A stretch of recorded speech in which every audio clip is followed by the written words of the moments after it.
اللہ کا معاملہ کرو، صرف اللہ کو سب مانتے ہیں، صرف نام ہے مختلف ہے، کسی نے کوئی نام رکھ دیا، کوئی مہادیو کہتا ہے، کوئی کچھ کہتا ہے، کوئی گاڈ کہتا ہے، سب خدا کو تو سب مانتے ہیں۔ یہ جو رسالت کا معاملہ ہے اور شریعت کا معاملہ ہے، یہ فساد کی جڑ ہے۔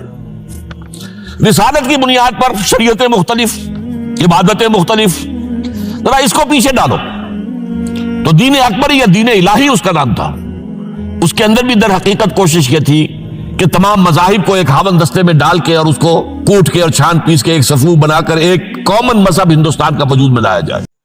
السلام علیکم ناظرین، ڈاکٹر اسرار احمد کے مزید بیانات سننے کے لیے ہمارے چینل کو سبسکرائب کریں اور بیل آئیکن کو پریس کریں۔ شکریہ۔ چنانچہ اسی دور کا اس کا ترانہ ہے، سارے جہاں سے اچھا ہندوستان ہمارا۔ آج بھی جو ہندوستان کا ریڈیو ہے اور ہندوستان میں حکومت کے زیر اہتمام اس ترانے کی جو ہے وہ بڑی سرپرستی ہوتی ہے، بہت اس کو جو ہے نشر کیا جاتا ہے، سارے جہاں سے اچھا ہندوستان ہمارا، ہم بلبلیں ہیں اس کی، وہ گلستاں ہمارا۔ بلکہ اس زمانے میں ایک ایسا شعر بھی انہوں نے کہا ہے جس کی کہ پھر شدید ترین نفی بعد میں ان کے اشعار سے ہوئی ہے۔ انہوں نے ایک نیا شوالہ کے نام سے جو نظم لکھی کہ سچ کہہ دوں اے برہمن گر تو برا نہ مانے، تیرے صنم قدوں کے بت ہو گئے پرانے۔ اسی میں ایک شعر ہے کہ پتھر کی مورتوں میں سمجھا ہے تو خدا ہے، خاک وطن کا مجھ کو ہر ذرہ دیوتا ہے، خاک وطن کا مجھ کو ہر ذرہ دیوتا ہے۔ اس درجے گہرا انڈین نیشنلزم اقبال کے اندر بھی موجود تھا۔ لیکن جب اقبال انگلستان گئے ہیں، یہ 28 برس کی عمر میں انگلستان گئے ہیں سن 1905 میں، اور 3 سال وہاں رہے انگلستان اور جرمنی، اور بیرسٹری بھی کی، اور چونکہ فلسفی تھے پی ایچ ڈی بھی کر کے آئے۔ اس عرصے میں معلوم ہوتا ہے کہ اقبال کی قلب ماہیت ہو گئی۔ یہ میرا ایک تجربہ ہے، بڑا پرانا ہے، میرا مشاہدہ تھا۔ 1970 میں پہلی مرتبہ میں انگلستان گیا تھا، میرے چھوٹے بھائی وہاں زیر تعلیم تھے، انہوں نے بلایا تھا۔ وہاں میں نے دیکھا کہ یونیورسٹیوں میں پڑھنے والے ایک ایک P H D, 2 P H D کرتے ہوئے لوگ بیٹھتے ہیں، جمعے کے روز قرآن پڑھتے ہیں، درس قرآن ہوتا ہے، اور وہ ایک دوسرے سے قرآن پڑھ کے سنتے بھی ہیں تاکہ جو تجوید کی غلطیاں ہوں ان کی تصحیح ہو سکے۔ اور میں نے سوچا کہ پاکستان میں اس سطح کے لوگ جو ہیں کبھی اس قسم کی مصروفیت میں مبتلا مجھے تو نظر نہیں آئے۔ تو اس کا مجھے ایک اصل میں تجزیہ میرا یہ تھا کہ جن لوگوں کی بنیادی تربیت میں اور خاندانی اثرات میں مذہب کا ایلیمنٹ موجود ہوتا ہے، چاہے وہ ہندوستان میں رہتے ہوئے وہ زیادہ ظاہر نہ ہو، نمایاں نہ ہو، اس کے آثار سامنے نہ آئے، لیکن جب وہ ایک مخالف ماحول میں پہنچتے ہیں، اس مخالف ماحول میں ان کے اندر کا وہ چنگاری ان کی جو ہے وہ شعلہ بن کر بھڑکتی ہے۔ چنانچہ یہ معاملہ میں نے پھر بعد میں امریکہ میں بھی دیکھا، ہر جگہ دیکھا ہے کہ وہاں 2 نتیجے ہوتے ہیں، یا تو یہ کہ ایک آدمی ڈاؤن دی ڈرین گیا، وہاں کی تہذیب میں رگا گیا شراب اور یہ اور وہ اور رقص اور سب یہ ساری چیزیں آ گئی، اور یا پھر جو بچ گیا جس کے اندر دین کا کوئی حمیت کا شائبہ تھا، وہ پھر بھڑکتا ہے، پھر وہ ایکٹیوسٹ ہوتے ہیں، وہ کام کرتے ہیں۔ لہذا یہ معاملہ جو ہے قائد علامہ اقبال کے ساتھ پیش آیا، اور خود انہوں نے کہا بھی ہے مسلمان کو مسلمان کر دیا طوفان مغرب نے۔ وہاں سے جب یہ واپس آئے ہیں تو اب نوٹ کیجئے 1908 سے 1930 تک یہ جو 22 برس ہیں، علامہ اقبال نے کیا کیا نوٹ کیجئے، وہ آپ جانتے بھی ہیں، میں صرف گنوا رہا ہوں۔ اسلام کے نظام فکر اور فلسفہ اور حکمت کو بیان کیا، اپنی شاعری کے ذریعے سے بھی، اپنی نثر کے ذریعے سے بھی۔ قرآن کی ایک نہایت جدید اور بہت عمدہ تفسیر، اگرچہ تفسیر کے نام سے آپ کو کہیں تفسیر اقبال نہیں ملے گی، لیکن کلام اقبال خود تفسیر ہے۔ وہ دعویٰ کرتا ہے کہ میرے پیغام میں سوائے قرآن کے کچھ نہیں ہے۔ گر دلم آئی نئے بے جوہرست، ورب حرفم غیر قرآن مزمرست، پردہ ناموس فکرم چاک کن، ای خیابہ راز خارم پاک کن۔ یہ مناجات بحضور سرور کائنات صلی اللہ علیہ وسلم، وہ کہتے ہیں کہ اے اللہ کے نبی، اللہ کے رسول، اگر میرے پیغام میں کہیں قرآن کے سوا کوئی شے شامل ہو گئی ہے میری شاعری میں، تو آپ میرے فکر کا پردہ چاک کر دیجیے۔ روز محشر خار و رسوا کن مرا، اور قیامت کے دن مجھے ذلیل اور خار کیجیے گا، اور بے نصیب از بوسہ پاکن مرا، اور مجھے اپنی قدم بوسی سے محروم کر دیجیے گا۔ یہ بات کہہ رہا ہے، اس کا دعویٰ ہے، اس نے جو کچھ کہا قرآن سے کہا، اس کی شاعری جو ہے میرے نزدیک، اور میں نے تو اپنی جو سورسز گنوائی ہیں، کہ میں نے جو قرآن مجید کا فکر یا سوچ جو بھی آپ اسے کہیں جو تھوڑا بہت مجھے میسر ہوا ہے، ان میں نے 8 اشخاص کو نمایاں طور پر بیان کیا ہے. 4 یہ ہیں 2 کے جوڑے. 2 ابوین ہیں، ابو الکلام ابو العلا مودودی، ابو الکلام آزاد. 2 دکترین ہیں، ڈاکٹر اقبال، ڈاکٹر رفیع الدین. 2 شیخین ہیں، شیخ الہند مولانا محمود حسن جن کا ترجمہ ہے قرآن مجید کا، اور اس پر حواشی ہے شیخ الاسلام شبیر احمد عثمانی. 2 ہی عین مولانا فراہی اور مولانا اصلاحی جنہوں نے قرآن مجید کے مضامین کے اندر جو اندرونی نظم ہے اسے واضح کیا. علامہ اقبال میری ایک بہت بڑی سورس ہے، بلکہ سب سے زیادہ گہرا اثر مجھ پر جو ہے بچپن سے جو ہوا ہے وہ تو علامہ اقبال کا ہے. 5ویں جماعت کا طالب علم تھا جب ان کا یہ شعر میرے ذہن میں کہیں چپک کر رہ گیا ہے، جواب شکوہ کا، وہ زمانے میں معزز تھے مسلمان ہو کر اور تم خار ہوئے تارک قرآن ہو کر. پھر علامہ اقبال نے مغربی فکر پر شدید تنقید کی، بہت بڑا ناقد، اور خاص طور پر مغربی تہذیب جو ہے اس کی نفی کی. یہ سارا کام کیا، اور اس سب سے بڑھ کر وہ تجدید ملت اسلامی کا علمبردار برکت صاحب نے آیا. اس نے خوشخبری دی کہ دنیا میں اسلام کے غلبے کا دور آنے والا ہے. ملت اسلامیہ جو اس وقت دبی ہوئی ہے، پسی ہوئی ہے، پوری دنیا میں پامال ہے. آپ کو معلوم ہے کہ پہلی جنگ عظیم کے بعد کیا صورت ہو گئی تھی. سلطنت عثمانیہ کے جب دھجیاں بکھیر دی گئی اور کولونیل امپیریلزم جو ہے پورے عالم اسلام پر حکمران تھا، پورا عالم اسلام جو ہے محکوم. اگرچہ یہ دبے ہوئے ہیں، پسے ہوئے ہیں، گرے ہوئے، لیکن ان کا دوبارہ غلبہ ہوگا، یہ ابھریں گے، ملت اسلامیہ کی تجدید ہوگی، اسلام کی نشأت ثانیہ ہوگی. اسلام کے روشن مستقبل کے مبشر بن کر علامہ اقبال سامنے آئے. اور ایک اور جو بہت بڑا کام کیا وہ وہی وطنی قومیت کی شدید نفی، بلکہ شدید کا لفظ بھی کافی نہیں ہے، شدید ترین نفی کی ہے. اس لیے کہ اس وقت وطنی قومیت جو ہے اس وقت مسلمانوں کو اپنے اندر انگلف کرنے کے لیے پوری قوت کے ساتھ زور لگا رہی تھی. میں نے علامہ اقبال کے حوالے سے جو باتیں کی ہیں کہ احیاء فکر اسلامی اور تجدید ملت اسلامی، اس کے ساتھ ساتھ ہندوؤں میں کیا ہو رہا تھا اس دور میں، ان کے ہاں بھی ان کی مذہبی تجدید کا عمل بڑی شدت کے ساتھ شروع ہوا. اس میں بھی چند ناموں کا میں تذکرہ کرنا چاہوں گا. بنکم چٹرجی، اس نے بندے ماترم کا یہ جو ترانہ ہے آج بھی بھارت کے اندر مجبور کیا جا رہا ہے مسلمانوں کو بھی کہ وہ بھی اسکولوں کے اندر یہ ترانہ پڑھیں، اور ابھی مسلمان رجسٹ کر رہے ہیں. اس میں وہ زمین کی بندگی، بھارت ماتا ہم تیرے بندے ہیں، اور یہ جو ہے ہندو رینائسنس کا ایک بہت بڑا جو ہے یوں سمجھیے کہ علمبردار. پھر دوسری شخصیت سامنے آئی، راجا رام موہن. یہ شخص بہت بڑا فاضل، بڑا عالم، 10 کے قریب زبانیں جو ہے ان کا ماہر، جس میں یورپینز بھی اور ایسٹرن بھی.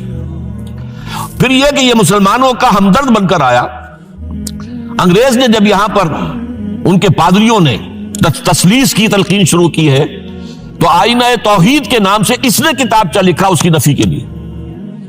اس حوالے سے یہ کچھ ایسی شخصیت بننے کی کوشش کر رہا تھا کہ مسلمان بھی اس کو قبول کریں، اور اس کے بعد پھر اس نے برہمو سماج کے نام سے ایک ادارہ قائم کیا.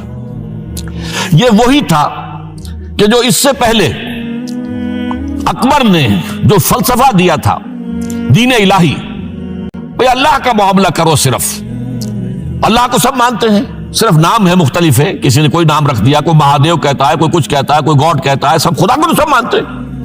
یہ جو رسالت کا معاملہ ہے اور شریعت کا معاملہ ہے، یہ فساد کی جڑ ہے.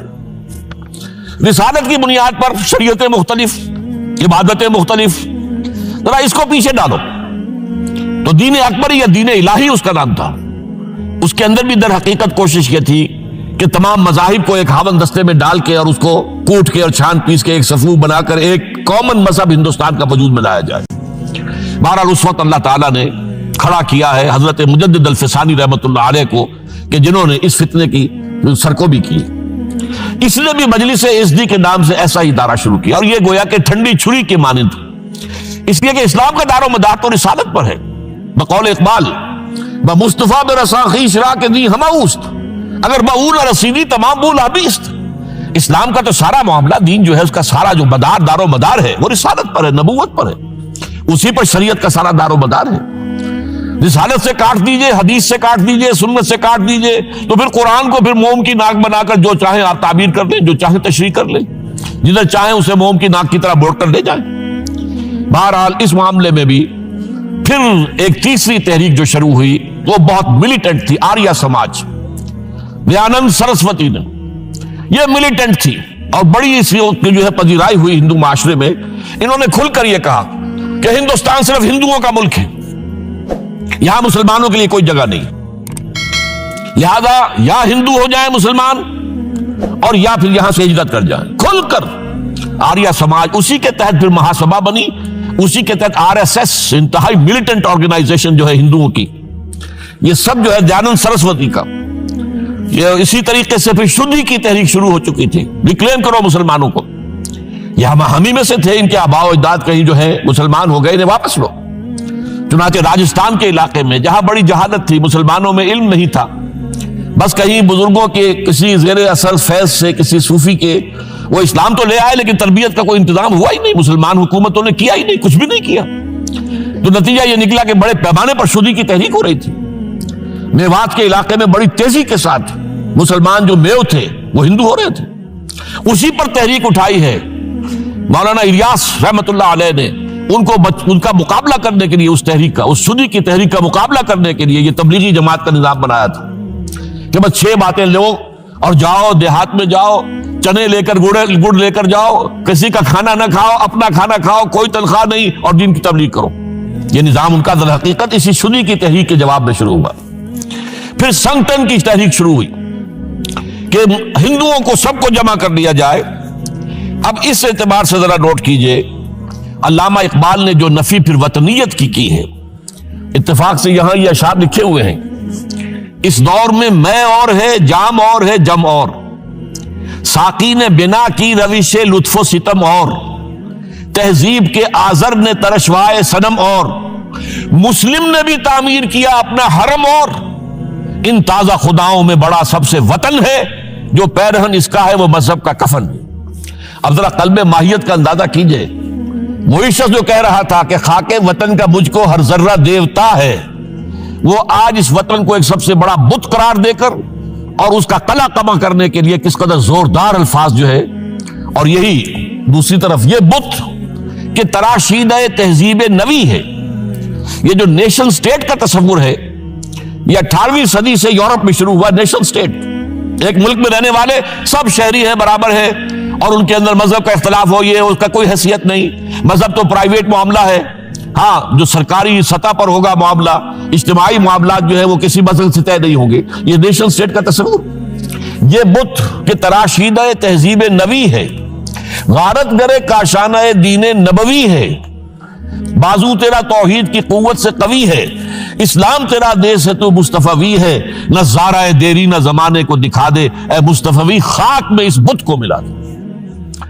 اس سے بھی زیادہ مجھے ملا ہے ایک ان کے تختہ جو ہے، منزل راہ رواں دور بھی دشوار بھی ہے، کوئی اس قافلے میں قافلہ سالار بھی ہے، بڑھ کے خیبر سے ہے یہ مارکہ دین و وطن، خیبر غزوہ خیبر سے کہیں بڑھ کر یہ دین و وطن کا مارکہ، کہ ہمارے نزدیک ہماری قومیت کی بنیاد ہمارا دین ہے۔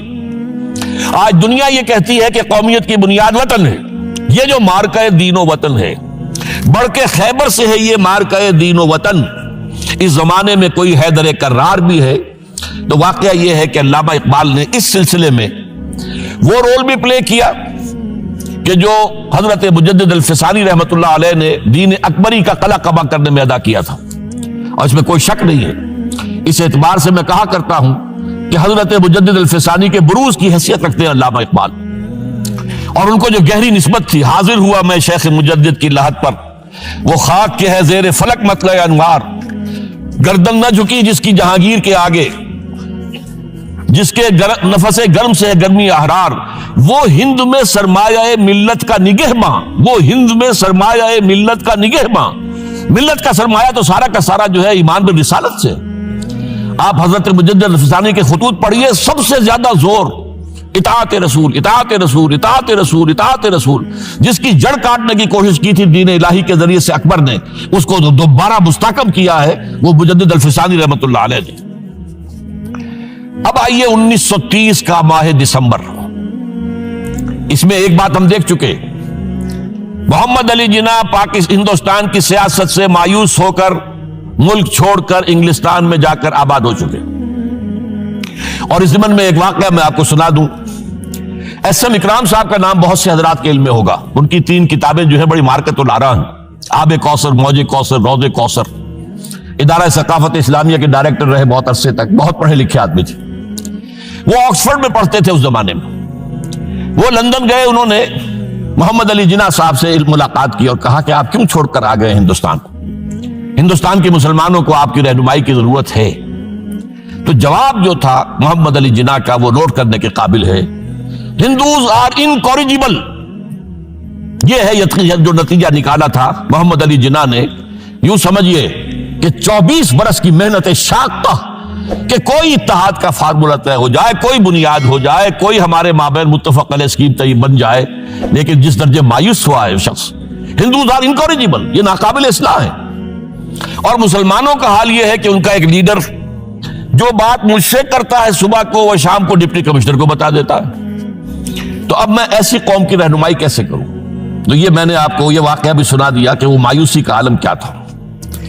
لیکن اب جو ہے 1930 میں جبکہ مسلم انڈیا کا ایک سورج تو غروب ہو گیا تھا، مغرب میں جا کر بیٹھ گیا، مغرب میں سورج غروب ہوتا ہے، ایم اے جناح تو وہاں بیٹھ گئے۔ ایک سورج اب طلوع ہوا ہے مسلم لیگ کے پلیٹ فارم پر، یہ ہے علامہ اقبال۔ 1930 کا جو ان کا خطبہ ہے الہ آباد کا، وہ بہت اہم، بہت اہم، بہت اہم۔ ایک تو یہ کہ انہوں نے اپنی شاعری کے ذریعے سے وطنیت کی جو نفی کی تھی اور مسلم قومیت کا جو اس بات کیا تھا، اسے ایک فلسفیانہ انداز میں سوشیولوجی، عمرانیات کے مسلمہ اصولوں کی روشنی میں جس طریقے سے مدلل بیان کیا ہے، اس اعتبار سے وہ ایک بہت قیمتی دستاویز ہے۔ لیکن اس کے ساتھ ہی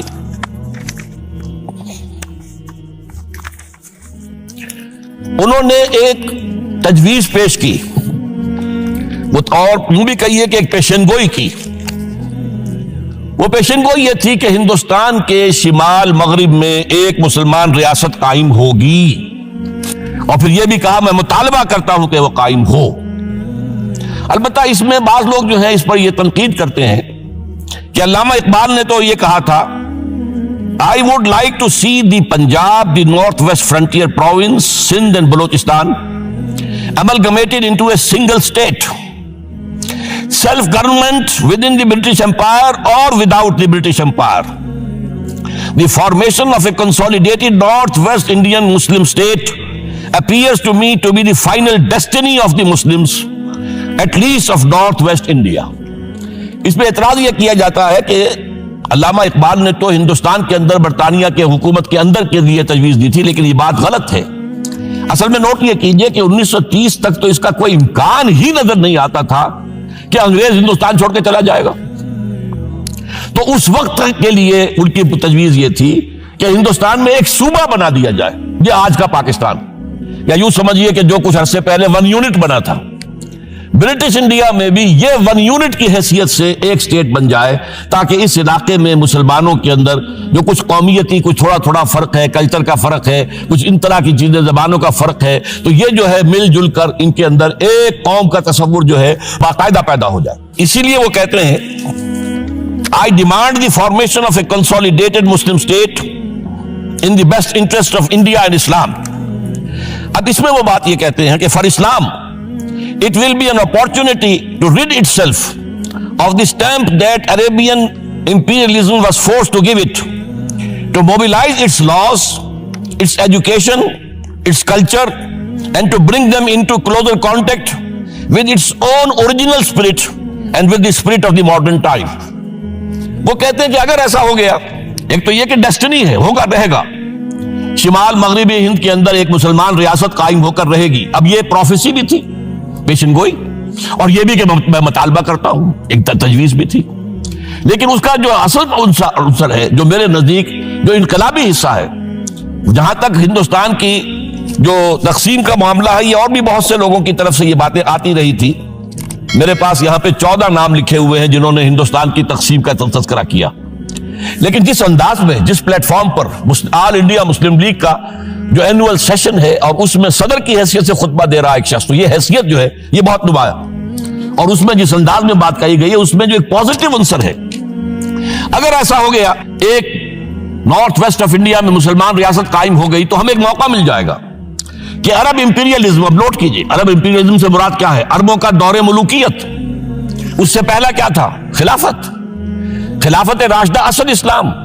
دور بنو امیہ تو اصل اسلام نہیں تھا، حکومتی سطح پر تو بالکل اسلام نہیں تھا.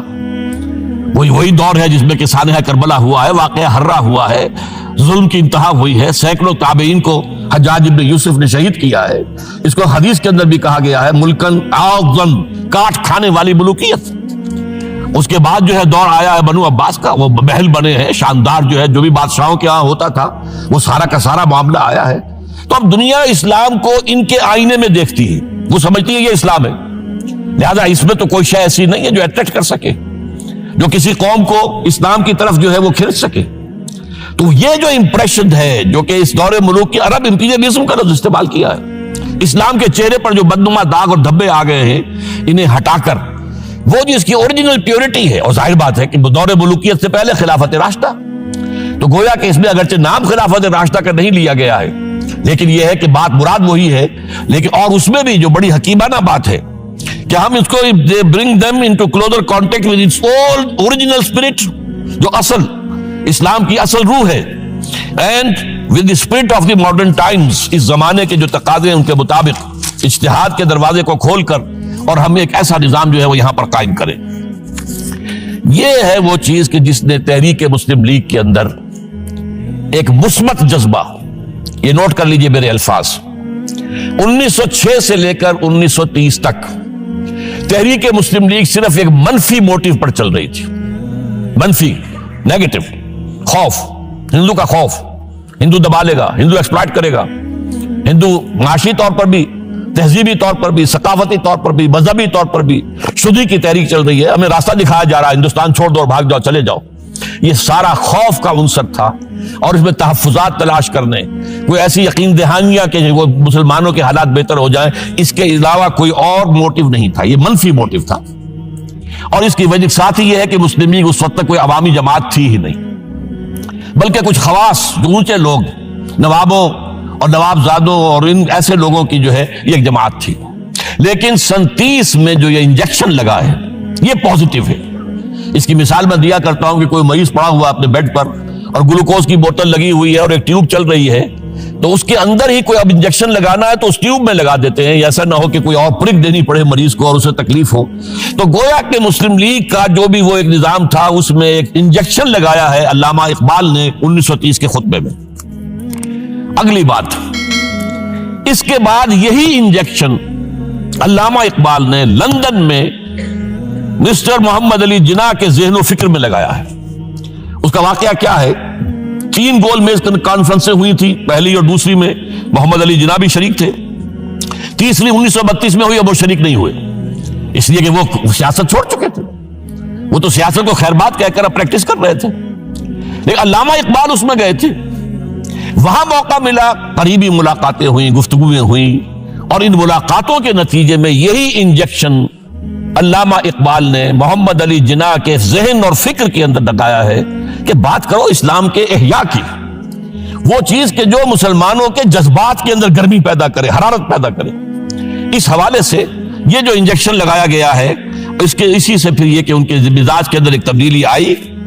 کچھ اور لوگوں نے بھی انہیں کہا ہوا تھا، لیکن یہ کہ خاص طور پر یہ بات اقبال کی تھی جس کی اپنی ایک حیثیت تھی. بہرحال 1934 میں ایم اے جناح واپس آ گئے، پھر انہیں مسلم لیگ کا تا حیات صدر بنا دیا گیا. پھر انہوں نے مسلم لیگ کو سنبھالا ذرا، لیکن 1936 کے الیکشن جو آئے یہاں پر اس میں کانگریس پوری اوور ویلمنگ میجورٹی سے جیت گئی. ابھی محمد علی جناح کو موقع ملا ہی نہیں تھا کہ ابھی مسلم لیگ کو سنبھال سکتے. اور ان جو وزارتیں بنی تھیں اس دور میں کانگریس کی، انہوں نے جو سلوک مسلمانوں کے ساتھ کیا، جو مظالم ڈھائے، جو انہیں دبایا اور ان کے حقوق کو پامال کیا، اس سے وہ نیگیٹو جو ایک موٹیو تھا وہ بھی اور قوی ہو گیا. اور اس کے بعد پھر محمد علی جناح نے 1937 سے لے کر 1947 تک، ایک لفظ میں استعمال کر رہا ہوں، آپ گھبرا نہ جائیں، 1937 سے 1947 تک اسلام کی قوالی گائی، پورے 10 برس اسلام اسلام اسلام اسلام، ہمیں اسلام چاہیے، اسلامی تہذیب ہم چاہتے ہیں، اسلامی قانون ہم چاہتے ہیں، ہمارے قوانین اور ہیں، ہمارا مذہب نہیں ہے، وہ دین ہے، وہ زندگی کے تمام معاملات پر۔ یہ جو ہے میں قوالی اس لیے کہہ رہا ہوں کہ قوالی میں تکرار ہوتی ہے، جس تکرار کے ساتھ یہ اب اس موقع پر آ کر محمد علی جناح قائد اعظم بن گئے، مسلمانوں کے دلوں کی بات، اقبال نے جو ولولہ پیدا کر دیا تھا، ایک ولولہ تازہ دیا میں نے دلوں کو، لاہور سے تا خاک بخارا اور سمرقند، وہ جو ولولہ تھا، جو غلغلہ تھا، اب محمد علی جناح کی زبان سے جب وہ بات آئی ہے تو یہ مسلمانوں کے دل کی آواز تھی، ان کی روح کی پکار تھی، لہذا اب مسلم لیگ ایک عوامی جماعت بنی اور محمد علی جناح اب قائد اعظم قرار پائے۔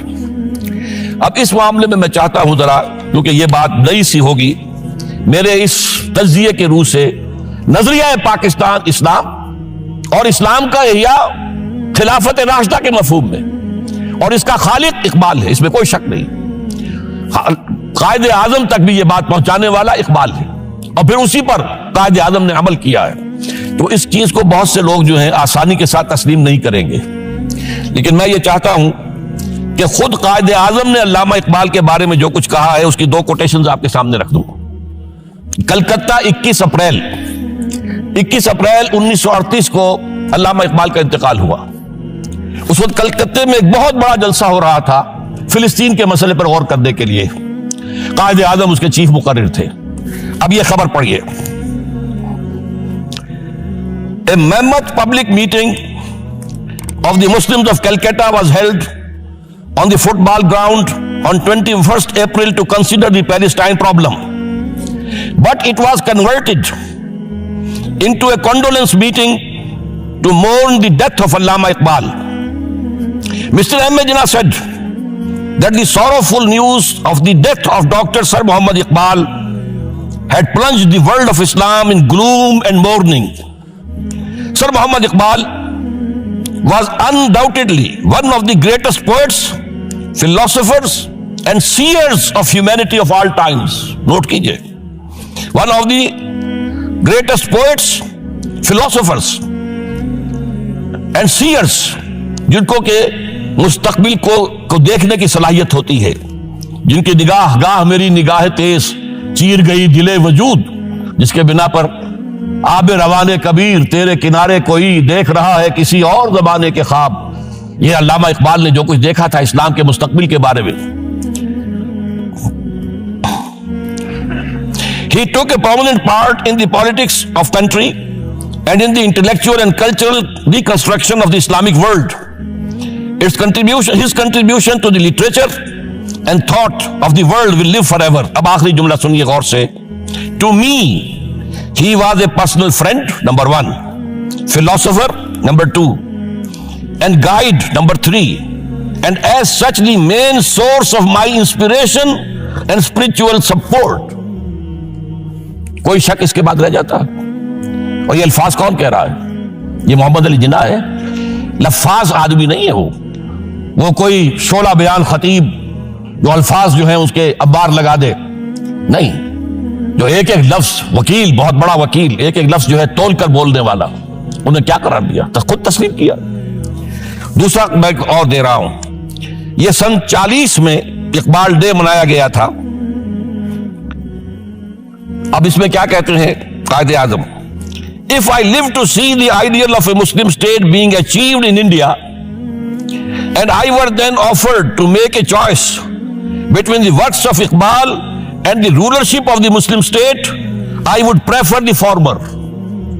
اگر ہم کامیاب ہو جاتے ہیں کہ اسلامی ریاست قائم کرنے میں، مسلمان ریاست قائم کرنے میں، اور اس کے بعد میرے سامنے چوائس رکھا جاتا ہے کہ یا تو علامہ اقبال کا کلام لے لو اور یا حکومت کے سربراہ بن جاؤ، تو میں علامہ اقبال کے کلام کو ترجیح دوں گا۔